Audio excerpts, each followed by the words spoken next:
Assalamualaikum warahmatullahi wabarakatuh. Untuk hari ini kita akan belajar tentang matematika, materi perbandingan dan juga FPB KPK. Nah, untuk yang pertama yang akan saya jelaskan adalah perbandingan. Untuk perbandingan sendiri itu berarti kita membandingkan dua unsur, misalkan suatu jumlah atau suatu banyaknya, kemudian selisihnya. Nah, itu kita membandingkan suatu bilangan, suatu bentuk, suatu angka. Misalkan awal mula ada perbandingan 20 banding 10. Nah, itu perbandingan itu adalah berarti kita menyederhanakan sampai dengan tingkat yang paling sederhana. Misal, ini kan 20 dibagi 10 kan bisa, yaitu kan 2. Ini 10 dibagi 10 kan bisa, hasilnya 1. Berarti bentuk sederhana dari perbandingan 20 banding 10 adalah 2 banding 1. Misal lagi ada 12 dibanding 6. Nah, berarti kalau merasa kesulitan langsung harus angka besar, bisa kita coret 2 dulu. Dibagi 2, ini 6. Dibagi 2, 3. Ini kan masih bisa disederhanakan. Ini dibagi 3, 2. Dibagi 3, 1. Nah, kurang lebih seperti itu untuk konsep perbandingan. Jadi perbandingan itu adalah kita membandingkan dua unsur sampai dengan tingkat yang paling kecil, yang paling minim. Nah, kita masuk untuk materi yang perbandingan.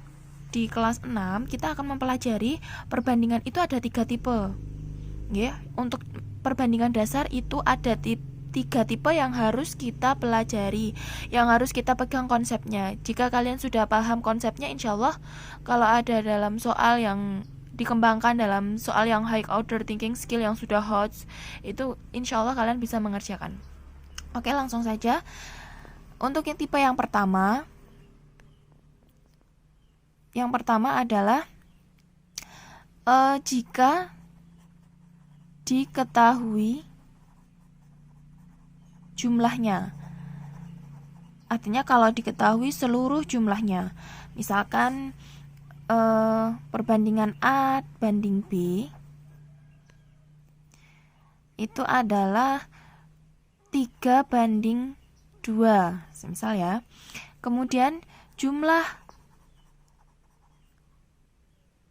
keduanya atau jumlah A ditambah B, bentuknya ya, misalkan memiliki kelereng, jumlahnya, jumlah A dan B atau jumlah semuanya itu adalah 50. Oke. Nah, sekarang yang ditanyakan, berapa toh miliknya si A? A itu berapa? Si B juga berapa? Ini kan cuma diketahui perbandingannya, belum diketahui jumlahnya. Nah, untuk mengerjakan seperti ini, perhatikan caranya. Kita mau mencari yang A terlebih dahulu. Kalau mau mencari A, berarti yang menjadi pembilang di sini itu adalah yang A. Berarti angka 3. Nah, di sini ada triknya. Jika diketahui jumlahnya, maka perbandingan dijumlahkan.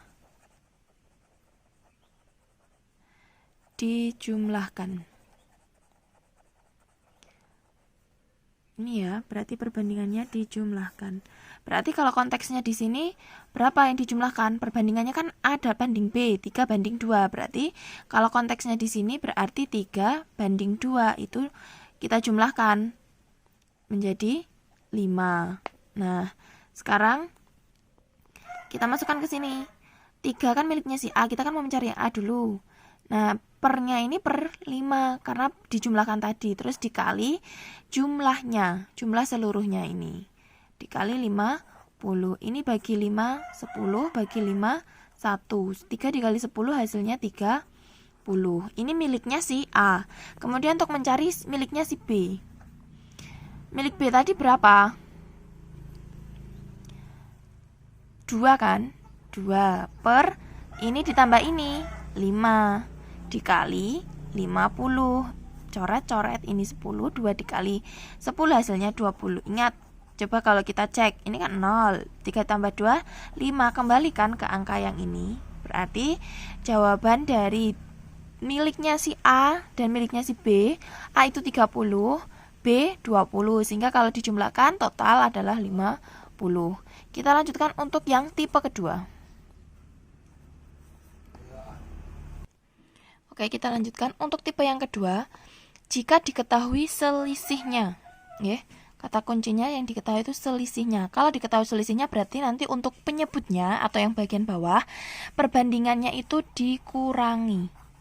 Nah, kita contohkan di sini A banding B itu 5 banding 7. Ada selisihnya 12. Berapa nilai A dan nilai B? Kita mau mencari nilai A. A sama dengan, ingat, milik A itu kan ini. Berarti berapa? 5 sebagai pembilang. Penyebutnya berapa? Tengok ke sini. Perbandingannya dikurangi. Berarti 7 dikurangi 5 hasilnya 2. Dikali selisihnya yaitu 12. Kalau kalian perhatikan, kalau yang ini tadi diketahui jumlahnya, berarti kita menjumlahkan perbandingannya 3 tambah 2, ya kan? Tengoknya di sini. Tapi kalau yang kedua, tipe yang kedua itu diketahui selisihnya. Ini kan diketahui jumlahnya, jumlah seluruhnya. Nah, ini diketahui selisihnya. Nah, diketahui selisihnya itu berarti kita mengurangi sebagai untuk pembilangnya tetap, yaitu apa? Angka yang diminta atau perbandingan yang diminta, semisal milik A atau milik si B atau milik si C dan seterusnya. Nah, untuk penyebutnya itu adalah kita mengurangi perbandingannya. 7 dikurangi 5, hasilnya 2. Ini kita bagi 12 dibagi 2 hasilnya 6. Ini dibagi 2 hasilnya 1. 5 dikali 6 hasilnya 30. Kemudian kita mau mencari miliknya si B. Pembilangnya berapa? 7. Penyebutnya 7 dikurangi 5, 2 dikali 12. 12 itu apa? Selisihnya ini tadi dari soalnya. Ini dibagi ini hasilnya 1, ini 2. 7 dikali 2 hasilnya 14. Oh sorry, ini 6. 7 dikali 6 hasilnya 42. Nah, kalau kita cek selisih antara 42 dikurangi 30 itu berapa? 2, ini 1. Kembali lagi kan, ini sama, selisihnya 12. Kalau diketahui jumlahnya ya berarti tinggal kita jumlahkan 72. Tapi karena ini ditanyakan selisih ya berarti miliknya si A ini 30, miliknya si B ini 42. Oke, kita lanjut untuk yang tipe ketiga.